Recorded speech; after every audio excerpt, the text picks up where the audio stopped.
YouTube, how we doing, family? It's your boy Yo, and this is another episode of Yo Hoops. We go through every NBA game every day. Today's Friday, March 7th, and we have an 8-game NBA card. I'm gonna walk you through every game, let you know which sides I like, and stick around because I'll let you know my highlighted play of the day. I do this every day for free, so please leave a like, subscribe to the channel, and let me know your favorite game in the comment section below. Without further ado, let me get into today's recap.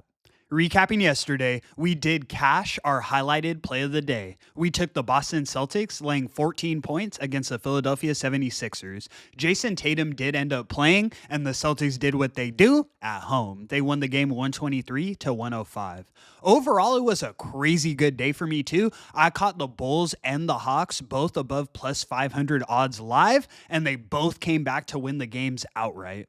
I'm not in love with today's card. There's a lot of tricky spots due to injuries, and I would recommend to tread lightly. But without further ado, let me get into today's card.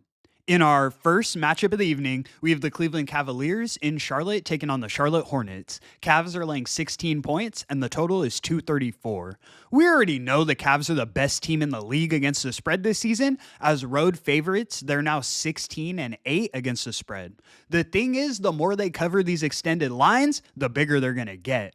I think Cleveland definitely wins this game, but to cover by 16 plus, you have to dominate the game from start to finish. Charlotte's the type of team that hits threes and gets steals just enough to cover these extended lines. It almost feels like they play the number instead of actually trying to win games. The Hornets are now 14-11-1 against the spread as road underdogs. You've been profitable betting on them in this spot all season. I think they get a sneaky cover here. The line did open at Cavs laying 17.5, and it's moved down to laying 16.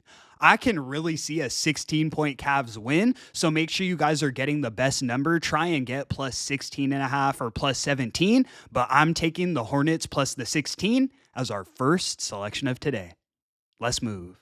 In our next matchup, we have the Memphis Grizzlies in Dallas taking on the Dallas Mavericks. Grizzlies are laying 10 points, and the total is 239. The Grizzlies been on a little losing skid. They've now dropped 4 straight, and they're 3-7 in their last 10.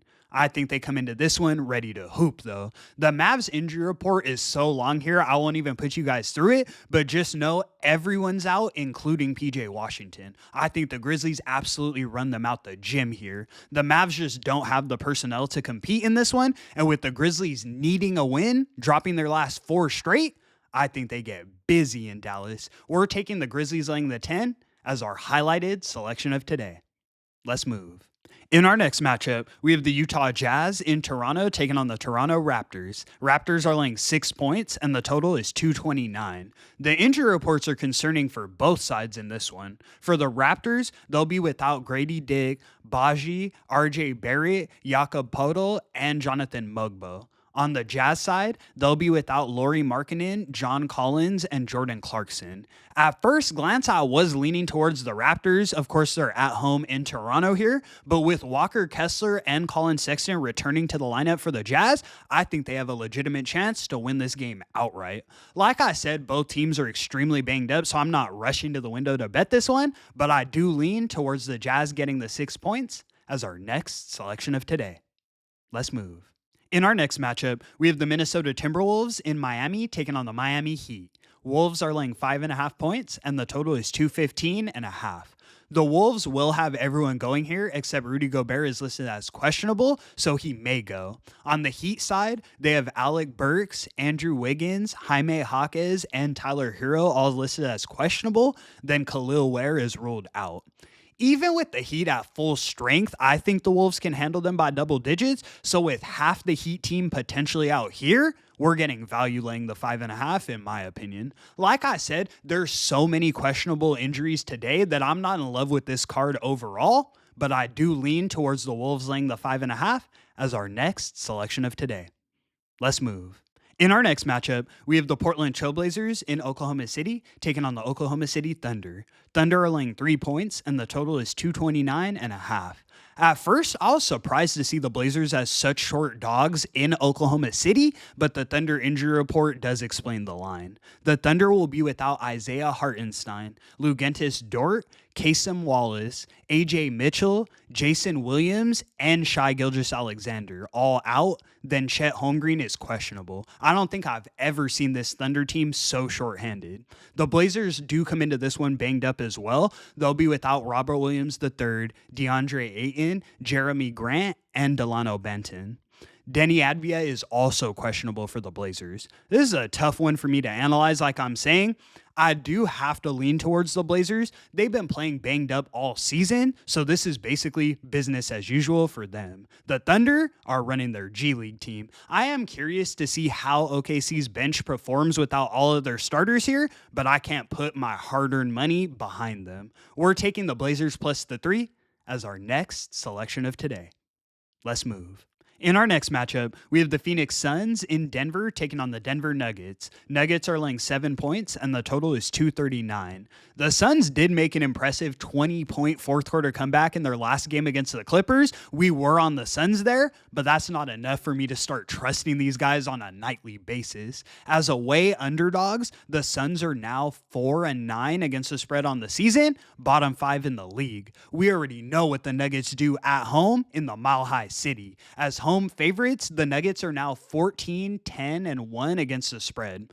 The Nuggets injury report is slightly concerning here, so keep an eye on who goes. Both Aaron Gordon and Nikola Jokic are both questionable. I do need to know if Joker is playing, but if he is, I'm all over the Nuggets here. Either way, I do lean in their direction, so we're taking the Nuggets laying the 7 as our next selection of today. Let's move. In our next matchup, we have the San Antonio Spurs in Sacramento taking on the Sacramento Kings. Kings are laying 6.5 points, and the total is 233.5. I gotta keep it real with you guys. The Kings absolutely sold us 2 days ago. We had them +5 in Denver as one of our plays of the day, and they really blew a double-digit lead in the fourth quarter to lose the game by 6 points. Couldn't even cover the 5. I still really like this team, though, but that did make me sick. The Spurs on the other side, though, have been disappointing all season. I could really be talked onto either side here. For me, I'm sticking to my theory that the Kings can make some noise in the West this season. They currently sit in 9th place in the Western standings, and they're going to have to show up in these winnable games to remain in the playoff picture. I'm definitely not in a rush to bet this one, but we're rocking with the Kings laying the 6.5 as our next selection of today. Let's move.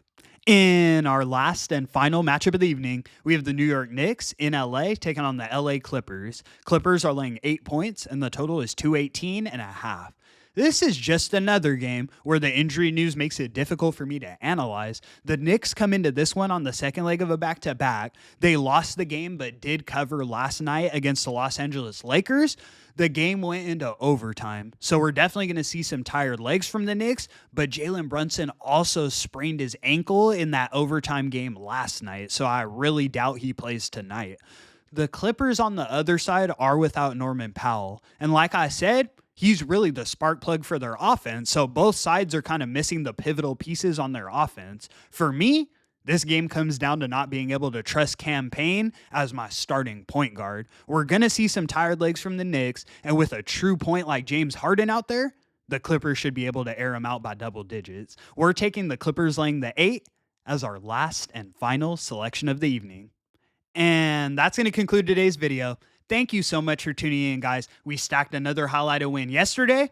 Let's keep that momentum rolling and get back in that win column today. I apologize for the video being uploaded a bit later. I live on the West Coast, and I was up late last night watching that Lakers and Knicks game. Moving forward, I'm going to try and have them up at least 8 a.m. or before that.